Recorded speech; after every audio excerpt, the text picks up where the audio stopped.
Hello and welcome to today's event, IPC in Offsite and Virtual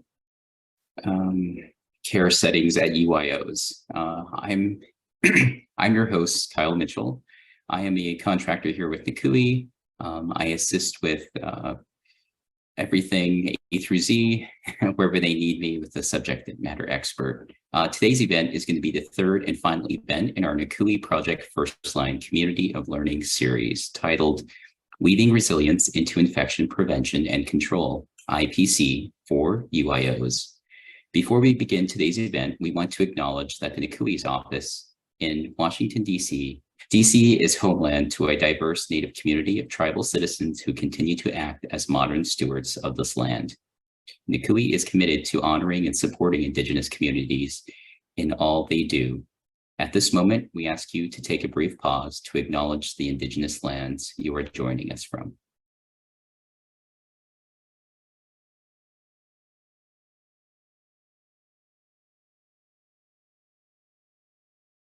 Today's session will be recorded for educational and quality improvement purposes. We ask that you turn on your video if you can, mute yourself when you are not speaking, and introduce yourself in the chat for providing your name, organization, and any tribal affiliation. Okay. We are excited to announce that today's event is the first NCUIH training where continuing education credits will be offered to event attendees. This is possible through a collaboration with Cadre Services, an approved provider of continuing education credits such as continuing nursing education and continuing medical education credits. There are no relevant financial relationships with ineligible companies for those involved with the ability to control the content of this activity. Success completion of this activity includes attending the entire event, completing the online evaluation that we share with you, and submitting an online CE request through a link that we have provided at the end of today's event. Upon completion of this activity, you will receive your certificate for 1 contract hour. This information will also be shared via email with all of you after today's event. So again, please wait till the end of our presentation. You'll see a QR code there where you can complete your CE form. For today's session, after this review, we will move into opening words, acknowledging sharing, a storytelling acknowledge sharing, and an open floor before closing today's event. You will also see a QR code on many of our slides that you can scan to complete a survey and provide feedback on today's event. Attendees at our events this year may complete the surveys. We'll also have the chance to enter a raffle to win some NCUIH merchandise. So please be sure to provide your feedback. We appreciate your input. To provide some background, the National Council of Urban Indian Health, known as NCUIH, is a national nonprofit organization devoted to the support and development of quality, accessibility, and culturally competent health and public services for American Indians and Alaskan Natives living in urban areas. NCUIH is the only national representative of the Title 41, or the 41 Title 5 Urban Indian Organization, UIOs, under the Indian Healthcare Services, IHS. In the Indian Healthcare Improvement Act, NCUIH strives to improve the health of over 70% of our American Indian, Alaskan Natives population that live in urban areas supported by quality care centers. We want to acknowledge that NCUIH is a proud partner with Project Firstline. As supported through our cooperative agreement, the CDC is an agency within the Department of Health and Human Services, and the contents of this program do not necessarily represent the policies of CDC or HHS, and should not be considered an endorsement by the federal government. Project Firstline is a national collaborative led by the CDC to provide infection control training and education to frontline workers. And NCUIH is one of more than 75 partners across the country who are working to provide innovative, accessible infection control education to help prevent infectious disease threats in healthcare. Here are some of our Project Firstline team at NCUIH. In addition to myself, you will also be hearing from Crystal Breyer, Marie Zepper, Kilsback, and Jody B. during today's event. Hello, everyone. I'm Crystal Breyer, and I'm an infection preventionist at Advocate Health Sherman Hospital located in Elgin, Illinois. My clinical background is nursing with a specialty in infection prevention and control. I'm also a consultant for APIC Consulting as the subject matter expert for the CDC Project Firstline initiative. Today, I'm going to speak about key infection prevention and control concepts, actions that are relevant to virtual and off-site care settings for urban Indian organizations, also known as UIOs. There are 5 key elements of germ spread, including reservoirs, which are places where germs grow, the person to infect, the germ survival, the body's defenses, and pathways that allow germs to spread between reservoirs and people. 4 key reservoirs where germs live in the body are the skin, the gut, the respiratory system, and blood. There are also reservoirs in the healthcare environment like water and wet surfaces, dry surfaces, dirt and dust, and devices. And you can see some examples here for each of these reservoirs. So in those outpatient settings, look at your dry surface areas. What are we touching on a daily basis? Some of the common pathways that germs use to spread in healthcare settings include touch, breathing in, splashes and sprays, and bypassing or breaking down the body's natural defenses, such as an IV start, immunization administration, or catheters. Sorry, guys. So what can we do to prevent infections and control infections? A key part of the risk recognition where we can keep an eye out for potential for problems like infections, and we can take actions. So seeing a potential problem doesn't mean the problem will actually happen, but we want to be prepared for it and take those actions to prevent it from happening. We know that many UIOs offer services outside of the actual healthcare facility, such as at-home visits or locations in the community. Half of all UIOs offer some form of patient transportation services, so we can see that care is occurring outside clinic walls. With that comes some potential risk for infection transmission. We want to emphasize today that recognizing those infection risks is still relevant beyond the facility, so being aware of germ reservoirs and pathways can help us take action. Here is one example of a reservoir for germs that you may encounter often outside of the facility without realizing it, and that's dirt, dust, and debris.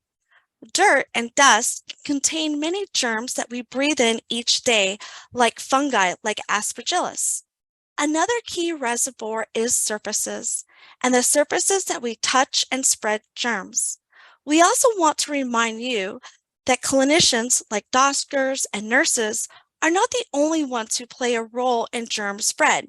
So people like community health workers and patient transporters also play a role in germ spread.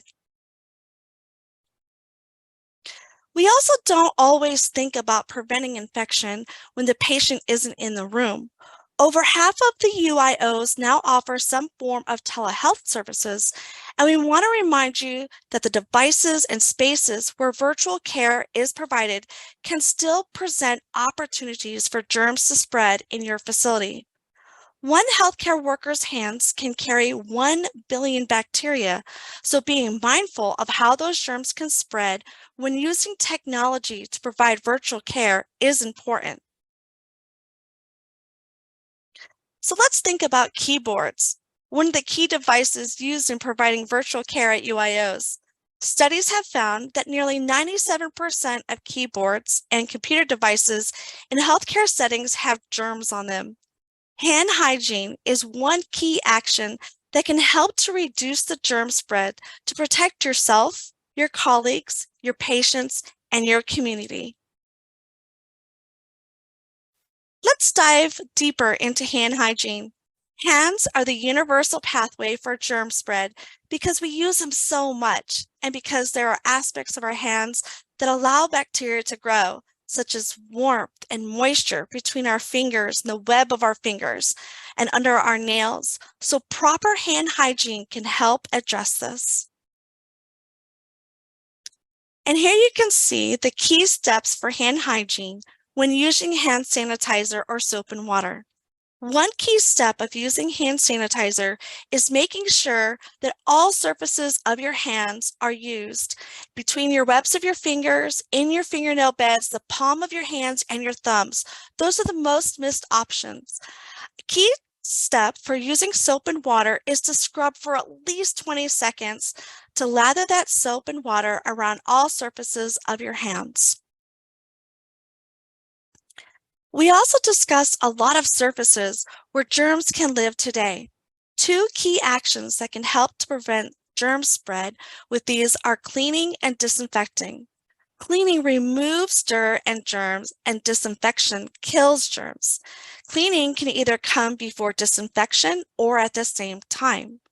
For more information, look at Project Firstline and we provide you a link there.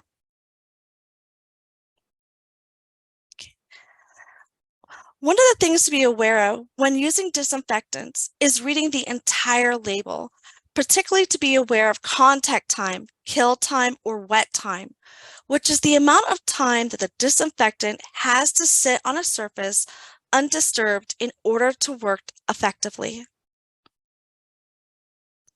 What are some other key reminders for virtual and offsite care? Wear a mask and gloves when relevant. Put on and take off your PPE properly and cover your sneezes and coughs.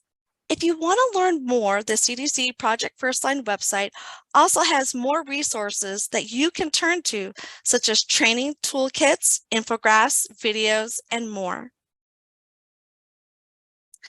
And here we have some key resources specific to offsite care settings and virtual care settings. One resource that the NCUIH IPC team particularly wants to highlight is the Best Practice Guide on Telehealth for American Indian Alaskan Native Communities, created by the Health Resources and Services Administration, as this guide contains great recommendations for developing telehealth services, billing, and more. Now we'll pause here in case anyone has any questions. Please feel free to ask questions out loud or put them in your chat.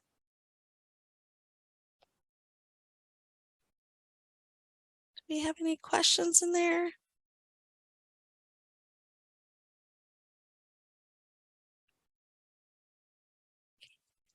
Okay. Well, if you do have any questions, please put them in the chat and we'll get to you. Thank you. Now I'll pass it over to Zoe and Delilah to lead us through IPC activity. Thank you, Crystal. As I noted earlier, I'm Zoe Harris. I'm a citizen of the Mashpee Wampanoag tribe, and I'm a public health associate here on the IPC team. And Dahlia, do you want to briefly introduce yourself before we go into the activity? Thank you, Zoe. I'm Dahlia Kilsback. I am a Northern Cheyenne tribal citizen and a descendant of the Sonic Band of Wampanoag, and I am a IPC fellow at NCUIH. Great, thank you. So for this activity today, we're going to be using Poll Everywhere. You can join the activity by going to pollev.com/wiredsun334 or by texting wiredsun334 to 22333. You can also scan the QR code that you see here on the slide to join. And these instructions can also be found in the chat. Please note that all of your responses are anonymous and you can ask a question or share a comment out loud or in the chat at any time. We'll also be spending a couple of minutes on each of the following questions. And Dahlia, if you're ready, we can go into the first scenario.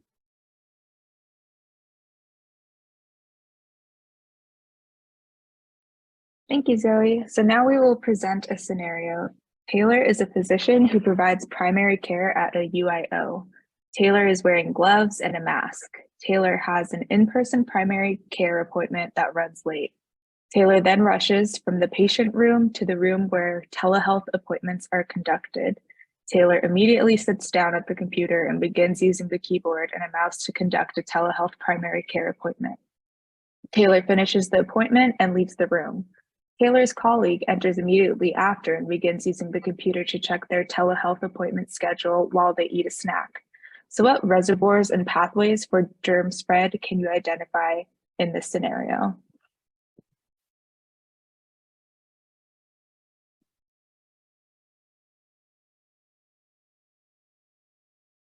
I'll leave a little bit longer for your responses, but yeah, good identifiers of reservoir surfaces.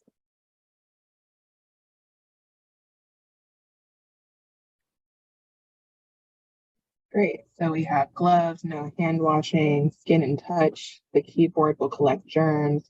No removal of gloves, no hand washing. Yes, these are all correct and all pathways that are correct for this particular question. And we can go on to the second question now for this particular scenario.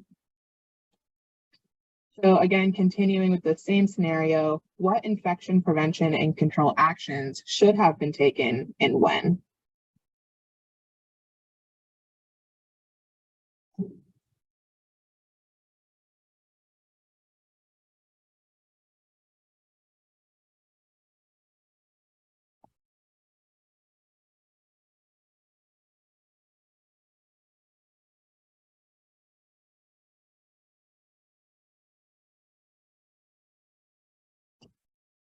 Right. We have hand washing between examining patient and using the keyboard.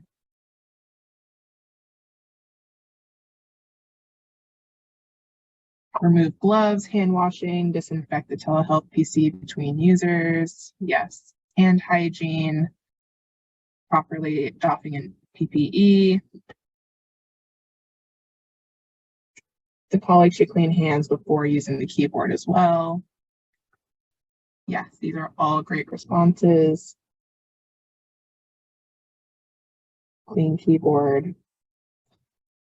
Ideally, they also would not be eating at the computer to begin with. They should really be avoiding doing that, again, to ensure that you have proper infection prevention and control actions. I'm just checking the chat really quickly. All right, great.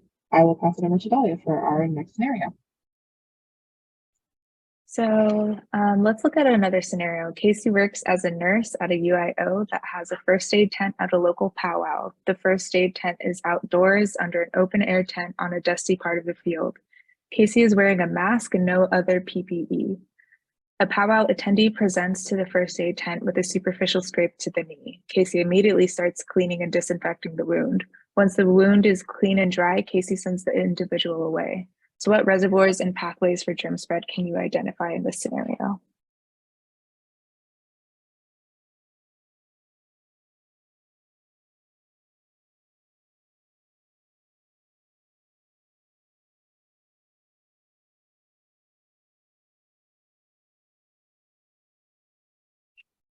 That's right, no PPE. All surfaces where dust is collecting need to be cleaned and disinfected. No gloves, there's blood, dust, all great responses. Open wound. The wound should probably be covered to prevent dust collection, blood and touch.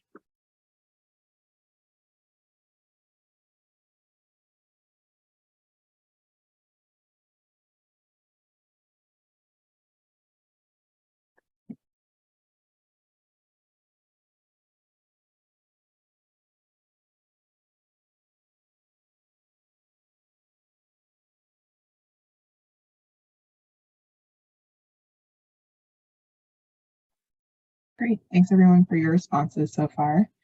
And then I will also draw attention to what Crystal put in the chat for our last scenario, that in addition to the keyboard, we can think about other items like the mouse pad, pens, stapler, phone, etc. So keeping with the current scenario, where we have a nurse at a first aid tent at a local powwow, what infection prevention and control actions should have been taken and when? And it looks like we already have a response, which is the tent should have walls. For anyone that has been to a powwow, yes, there's definitely a lot that the walls can do to prevent dust from getting into the area. Hand washing station, yes. Cover the wound after disinfecting and cleaning.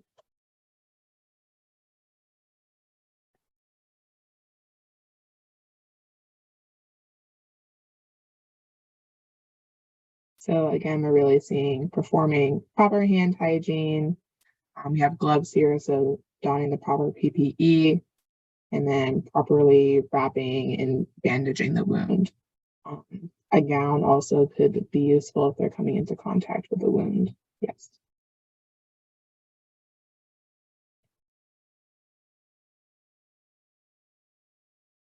All right, these are great responses. You are all clearly very well versed in your IPC actions. And I will pass it over to Dahlia for our final question.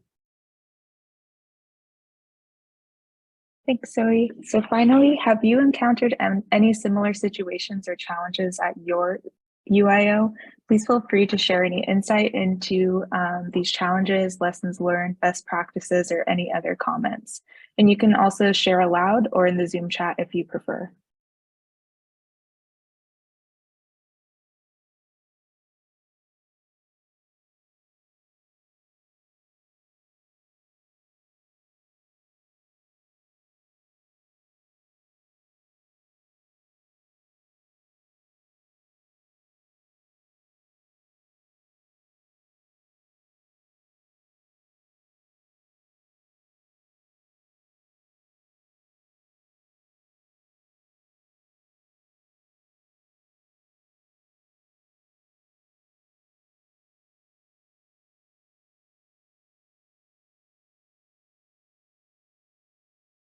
We'll take a few more moments if there's anyone who would like to share before we move on.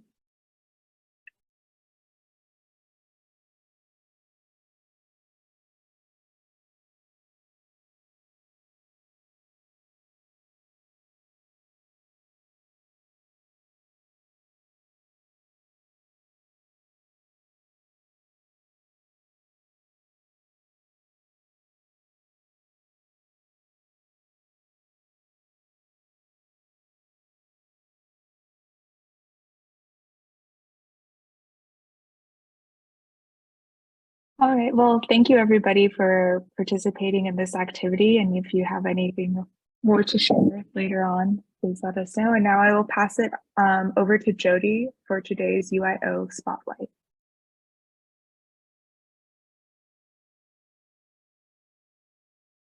Okay, hello everyone. My name is Jody White. I am an RN BSN and I work for the Montana Primary Care Association. I reside in northern Montana, right kind of kitty corner between the Flathead and Blackfeet reservations. And I am here because I'm representing NCUIH, our Montana Consortium for Urban Indian Health. And we recently received funding to work with, sorry, I was looking at the chat. We recently received funding to work with our 5 urban Indian organizations to provide training and technical assistance around infection prevention and control. Next slide, please. Next one. Next slide. Thank you. So just quickly, a little bit about Montana Primary Care and Montana and the organizations that Montana Primary Care Association serves. As you can see from this map, Montana is a very vast state. We encompass 7 reservations serving 12 American Indian tribes, as well as 1 tribal capital that's located kind of in central Montana. With that, Montana Primary Care Association serves 14 federally qualified health centers And then our 5 urban Indian organizations, which are indicated by the turquoise diamonds across the state. So due to this and this huge amount of distance, of course, partnerships are very important and integral in providing safe and effective services to our patients. Next slide. Okay, so with the partnering with NCUIH received the funding to work with our 5 urban Indian organizations. And we realized, because of lessons learned, and I'll talk about those in a minute with these pictures, that it was really important that we all work together to develop infection prevention and control practices, and figure out sustainable ways that we can continue to provide safe and effective services. So I'm using examples from COVID-19, which I'm sorry, I know we're all tired of hearing about COVID-19, but one of the things that happened very quickly in Montana, as elsewhere, we realized that getting access to effective and safe PPE was definitely an issue. So Montana Primary Care Association was able to leverage our relationship with our Montana Department of Health and Human Services, so the state, and gain access for our urban Indian organizations and FQHCs to the stockpile resources. So we felt very fortunate to be able to do that. But there was one caveat. They said, yes, we will share resources, but we don't have enough resources to get them out. They were busy providing for long-term care facilities and hospitals, and primary care was not on the top of their list. So we agreed at our little office, which is actually located in a little house, that we would take all the supplies, because we were in the same town in Helena, Montana. We would take all the supplies at our little office and we would figure out how to get them out all across the state. So those pictures on the right are the street behind our office when they had the National Guard bring in the boxes. And then the next picture below that is the boxes stacked. And we were very appreciative of our staff that work in the office to allowing us to provide stack boxes all around their desks. And then we actually use staff, anybody who happened to be traveling across the state, because we all work remotely all over, anyone we knew who was coming through Helena, to take boxes. And then some of them we had delivered by other means. So just figuring out any way possible to get that PPE out to our member organizations. And then the picture on the left, and this is probably a familiar sight to many of you, is a picture from one of our mobile units from one of our UIOs, and drying up COVID vaccine in somebody's camper that they loaned during, this one actually is in a camper, it's not in a mobile unit, I don't think, but we had a lot of that, people figuring out, partnering with places that sold RVs, et cetera, to borrow one during, so that we could do outreach, do testing of vaccine clinics, et cetera. So with that, again, getting staffing, we worked with where we did joint clinics with public health. So we might have a public health representatives from a university health system, et cetera, working together and figuring out how we could safely and effectively administer testing or vaccines during the COVID-19 pandemic. So with that, and going back to the lessons learned, we wanted to use those lessons and the partnerships when NCUIH asked for funding to implement this in Montana. We wanted to leverage the partnerships. So that's why we decided to do the joint effort and use, I guess, a collaborative model to roll this out rather than each of our UIOs individually working through their IPC practices. We'll be doing that as a team in a collaborative effort. So we will be doing trainings as a group, as well as taking that back individually to the UIOs.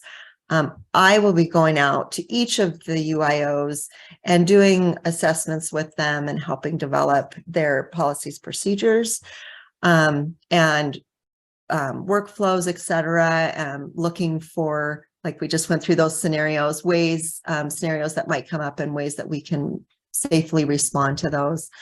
But then we'll be coming back and sharing those, as well as leveraging our resources in this state and figuring out how we can make this project both relevant right now, but also sustainable. And I actually, right before this, was just on a call with our state, and she was just telling me with our state Department of Health and Human Services, they had a 0.5 FTE for infection control and prevention in the state prior to COVID. And within a few months, and then subsequently until now there's 6 FTEs. And they are a resource that we can use for not only our UIOs, but all of our primary care FQHCs to actually further help sustain and grow our IPC practices. So that was really exciting to know that resource. So we'll continue to work with the state. We'll continue to all work together and hopefully learn from each other, learn from these calls, and just continue, I guess, those collaborations and partnerships, because they really do make a difference. And I guess it's the only way that we can make sure that we continue to have the resources and ability to best serve our patients.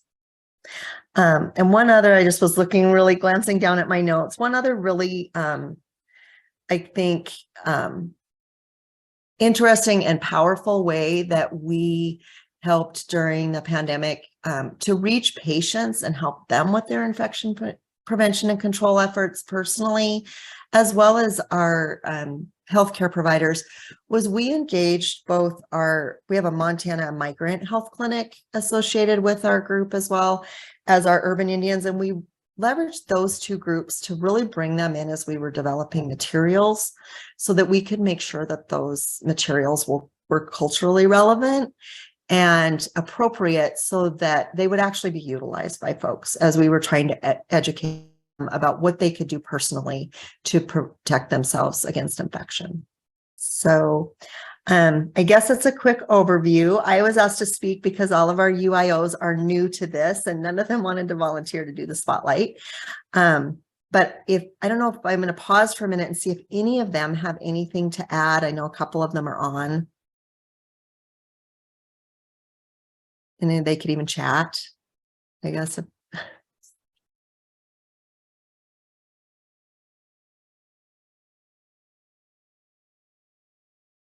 Okay, and with that, I will pass it over to Kyle. Right. Thank you very much, Jody, for that and sharing the importance of collaborative partnerships. If any UIOs in the audience would like to speak on their experiences with IPC, please fill out the form that will be shared in the chat, or contact the NCUIH team at ipc@ncui.org. We would love to hear from you. All right, so now we would like to ask anyone if they have any final thoughts, comments, or questions on today's event for any of our presenters or for each other.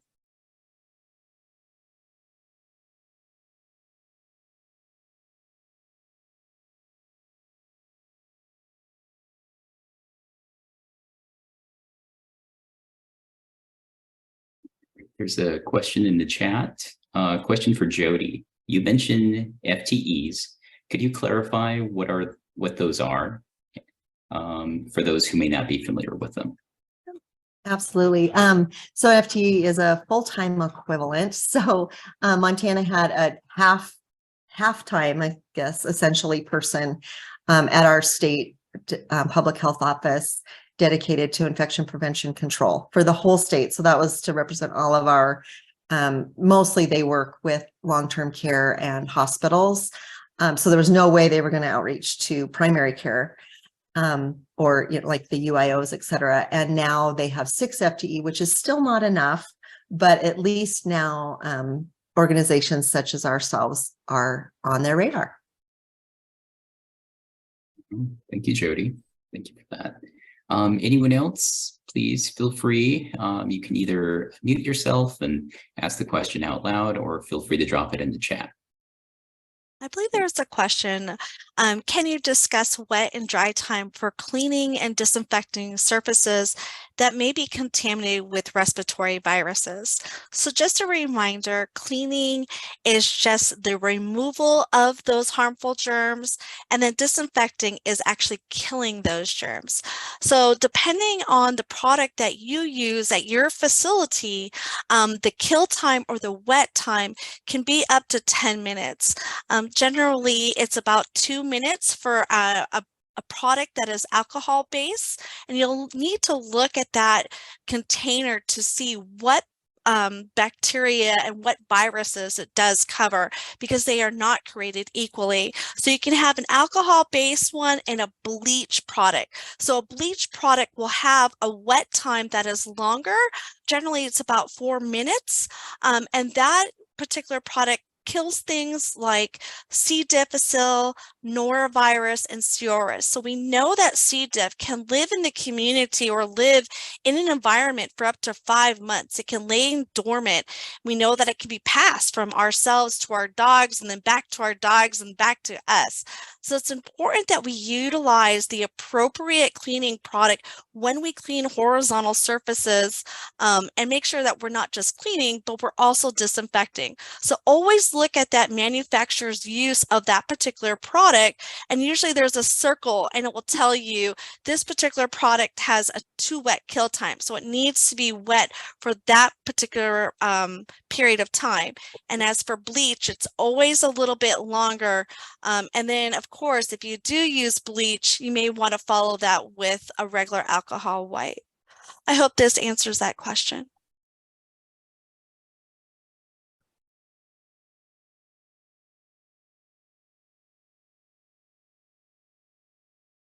All right, thank you for that, Crystal. We do have another question in the chat. This is for Jody. Did you encounter any challenges with adhering to IPC practices in the mobile settings? So again, any of you, if you want to add to this, a couple come to mind for me. One was, it's cold in Montana. And of course, this was during the winter. So sometimes, if it was a mobile unit, they generally had the ability to have water and have a way to keep it running. But some of the areas did not have running water. So figuring out hand washing stations and being able to have those hand washing or hand hygiene practices in place was definitely a challenge. And then the other that came to mind is appropriate masking. So one of the things that occurred is N95 masks, of course, were in short supply. And some places had very few because they don't do practices where they generally need them. And then when we did get them, they were often different than what people were fit tested for. So they might get a mask, but it was something completely different, wrong size, et cetera. And then our state does have a loaning program. They have, I don't remember how many fit test kits so that you can do that fit testing with different masks, but we really had to figure out strategically how to get those machines around to various places so that people could fit test and then use the resources that they got, which were different from the resources that they originally had. And I'm guessing I didn't work in most of those, so I didn't experience a lot of this firsthand. But I'm wondering if others have things that they've experienced, and especially during COVID, that affected your IPC practices. All right, thank you, Jody. Okay, so let's check in. Anybody else in the audience like to ask a question to our presenters today?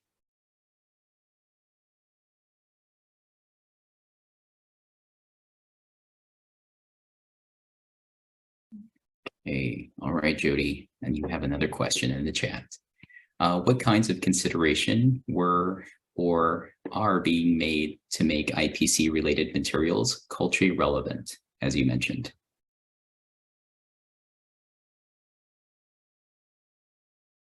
So the first is, making sure that we have people who have the cultural backgrounds vet those materials.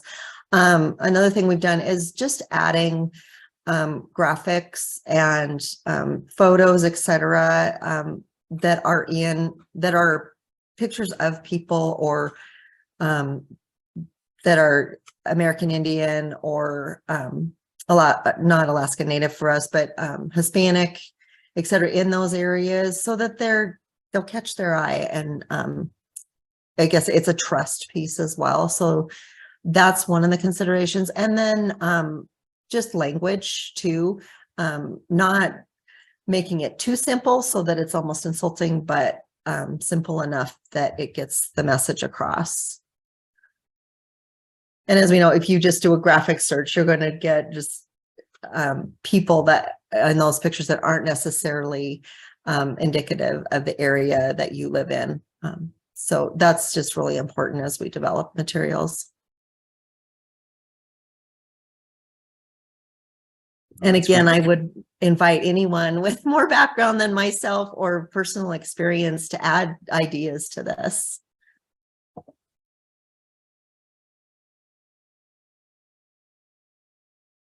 Well, thank you, Jody, for being open, and having representation with the local tribes, and the collaboration you have with your local community is great. So thank you for sharing those best practices with us. Yeah, I wish that I had an example like handy that I could project, but in our, this is an IPC, but in our infection control, or excuse me, our cancer control and cancer prevention and screening outreach, we actually consigned with an artist, and she did the most beautiful. We have postcards that we send out with reminders, and they're just beautiful. So it's like you want to look at them because they're just so beautiful and so meaningful. And so it really gets people's attention. So just looking for opportunities like that.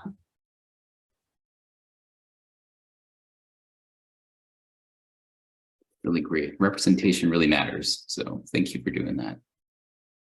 All right.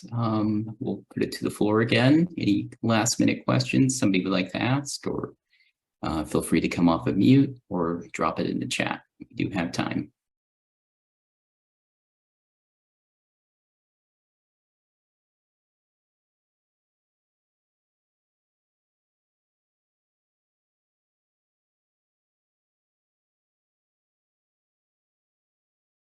Okay, I have a question.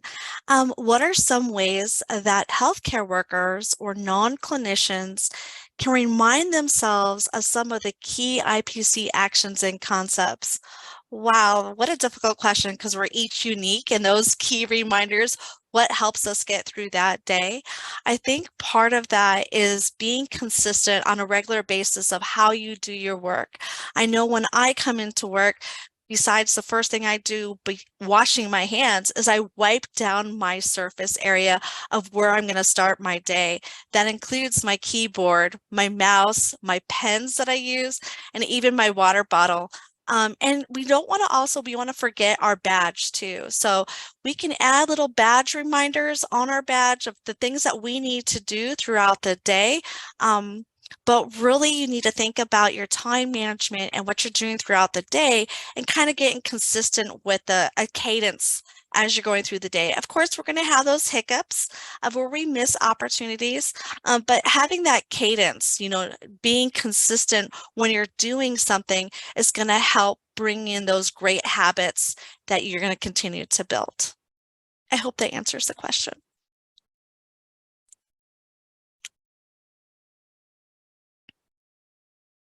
Thank you for that, Crystal. We appreciate that feedback.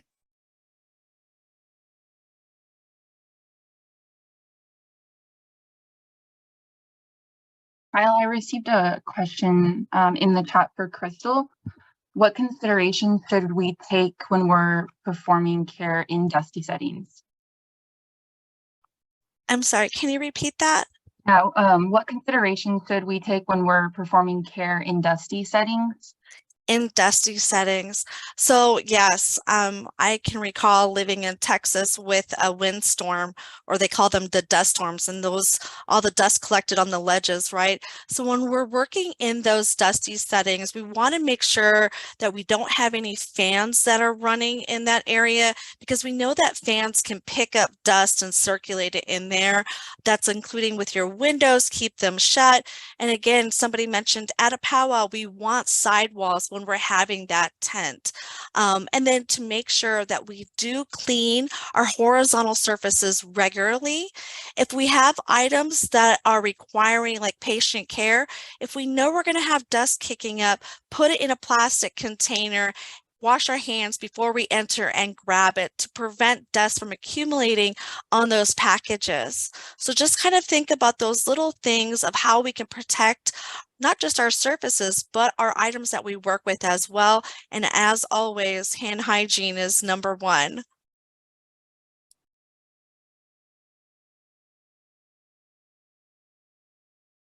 Thank you for that, Crystal. All right, we'll see if we have any more questions.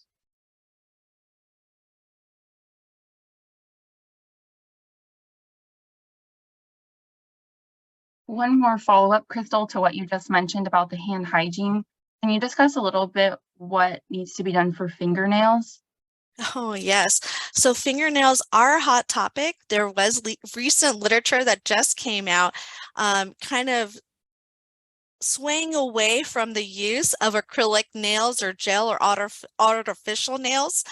So we do promote with the multiple nursing associations, ARN, ANA, even for APIC, your nails should really be kept natural without any extensions, gels, or fillers, because growth of fungi can occur within that gel product. So again, we want to keep our hands as healthy and our skin as healthy, and that includes our nails. So keeping them as natural as possible. And if you have any chip paint, remove that chip paint, because we wouldn't want any chip nail polish getting into a wound. So just a reminder to kind of maintain those healthy hands and nails. Anytime you provide that patient-to-patient care, we really should keep our nails as natural as possible.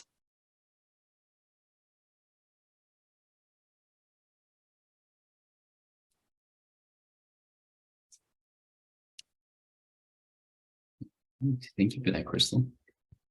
Alyssa, do you have any more questions in the chat? Sophie, just want to double check before we move on.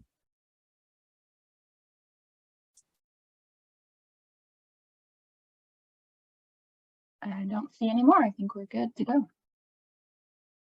All right.